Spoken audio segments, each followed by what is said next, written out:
Let me bring Sangam in. Those VPNs defeat. Those VPNs defeat.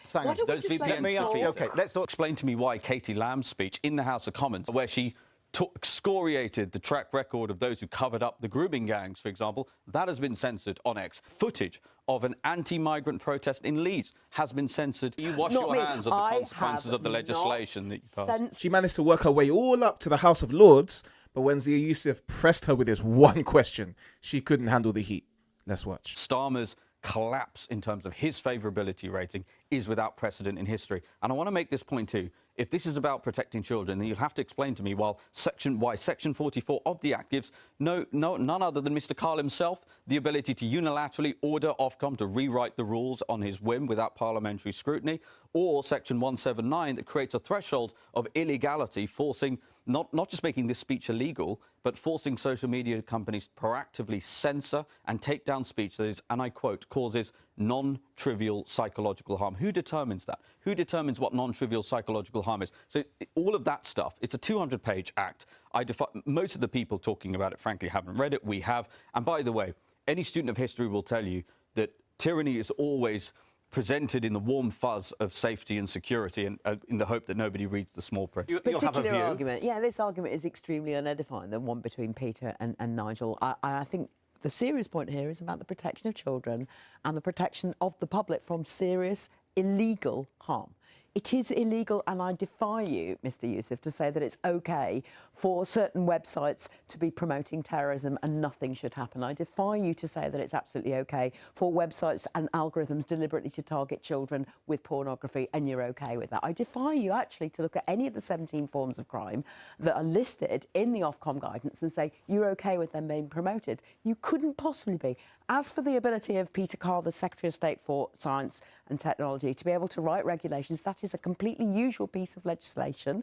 That's what happens when you have a huge piece of legislation. It's 200 pages, as you say. I have also read every one of them because I was an MP at the time. I read every one of them.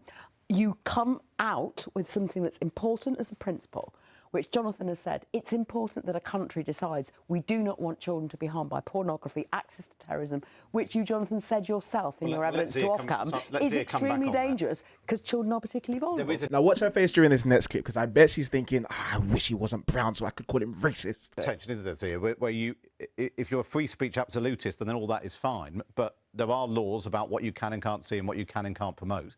And this bill is saying that children in particular should not have access to exactly the things that Thangham was talking about. Well, I defy you to explain why it is that in the 48 hours or so that this legislation is really bitten and has come into force. Let's look at what's actually been censored. Explain to me why Katie Lamb's speech in the House of Commons, by the way, where there's supposed to be parliamentary privilege, where she excoriated the track record of those who covered up the grooming gangs, for example, that has been censored on X. You'd have to I defy you, with respect, I let you finish your point. Please let me respond. I defy you to explain why it is that a transcript of the testimony inside court with regards to the grooming gangs has also been censored on X, and many anti-government tweets have been censored on X. Footage of an anti-migrant protest in Leeds has been censored on X. You will have to explain to me why those things are happening and whether you're proud that this legislation has created an environment where you talk about protecting predators. By censoring that speech, what we are doing is encouraging the cover-up that allowed predators to prey on women in this country. Last time I looked, I'm not in charge of X. That would be your friend, Mr. Elon Musk. If Mr. Elon Musk thinks that is within the confines of the legislation, he needs to consult Ofcom about the guidance. I've looked at the guidance. Maybe you haven't. Maybe Mr. Musk hasn't. Maybe Mr. Musk is too busy, but he's in charge of X. So you wash your hands of the consequences of the legislation that you passed. Censored X. I think you'll find if X has taken something let's move on, actually, to the Now, we all know the Labour playbook. Piggyback off a problem that many people care about, promise to solve that problem with broad sweeping, tyrannical power, fail to solve the problem, use that power instead to clamp down on dissent and keep yourself in power and repeat the cycle. We've seen it with the whole digital IDs to stop illegal immigration piece. We've seen how they've used hate speech laws to lock up people for saying mean and nasty tweets. Just look at one piece of the act that they're dealing with. So this is from the government website directly. It explains one of the things that is a criminal offense today is sending false information to intended to cause non-trivial harm. Who defines non-trivial harm? Well, under this current Labour government, it would be the same people who are here to define Islamophobia for us. And just look at how brilliant their definition is. Islamophobia is rooted in racism, even though Islam is not a race, and is a type of racism that targets expressions of Muslimness or perceived Muslimness. What the heck does that mean? What is perceived Muslimness? Does this count as perceived Muslimness? Take a listen. Nushuz here means she, for example, refuses to have intercourse with him. Then he gives her admonition. If she comes back to intercourse, then khalas. If it doesn't benefit and she continues to refuse having intercourse with him, فَإِنْ أَظْهَرَتْ نُشُوزًا هَجَرَهَا, she continues in that, he boycotts her, meaning he doesn't sleep with her in the same bed. He doesn't leave the house, he's still in the house, but he doesn't sleep in the same bed as her. He abandons sleeping with her in the bed. How noble. فَإِن لَمْ يَرْدَعْهَا ذَلِكَ, if that doesn't, I said 4, right? Sorry, it's 3. If that doesn't help, then he's allowed to hit her, a hitting that does not bruise and that does not break bones. Meaning, مثلا, he shakes her, or the likes of the like. Now, this is a man who is from a mosque in Birmingham giving an explanation of Quran chapter 4 verse 34, right? Now, would criticizing that be considered as threatening perceived Muslimness, right? You can see how easily this kind of ridiculous broad sweeping legislation and the ridiculous powers that be in order to suck up to the Muslim vote will very happily punish people for calling out evil.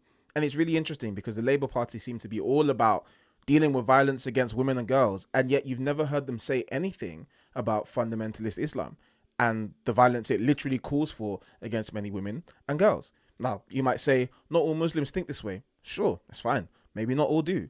But it doesn't mean that there aren't many who do think this way, and that's a problem to be dealt with. So instead of encouraging strong families, making it easier for parents to spend more time with their children, in teaching parents about the kind of things they need to be aware of so that parents can step in and safeguard their own children, the Labour government say, we'll be your daddy. In fact, it wasn't just the Labour government, the Conservatives did the same thing, which is why people are rejecting the two-party system. And they want us to trust the people who turn a blind eye to the Muslim grooming gangs, turn a blind eye to illegal immigration, whilst condemning everybody who calls these things out as far right. They want us to trust them to keep our children safe. Yeah, not buying it. Now, Britain has been at its greatest when it's been resisting tyranny. Like, the Protestants resisted the tyrannical rule that they were under.